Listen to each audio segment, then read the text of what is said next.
नमस्कार मित्रांनो, तर आज आपला पहिलाच ब्लॉग आहे आणि आपण जाणार आहे नत्तुरेवाकला सरांसोबत. इकडे तिकडे बघत पुढे पुढे जाऊ लागलो. पुढे जाताना आम्ही एका ठिकाणी थांबलो.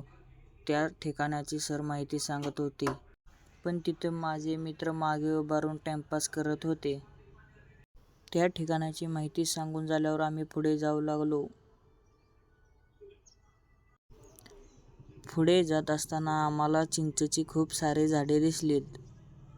मग मी पुढे जाऊन एका झाडाची एक चिंच तोडू लागलो. मग मी आलो तर सगळेजण माझ्याकडे बघू लागले व मला म्हणाले, आम्हाला पण पाहिजे. मग मी बोललो, बघा इथे झाड आहे, सगळेजण घ्या, तुम्हाला पाहिजे तेवढे. मग मी चाललो पुढे सगळ्यांच्या. सर माहिती सांगत होते ते आयुषला दिसत नव्हते, त्यामुळे तो टाचा वर करून बघू लागला. मग सगळेजण ऐकू लागले, पण माझे पाय दुखत होते त्यामुळे मी बसलो होतो. तर आज आपला ब्लॉग इथंच संपला आहे.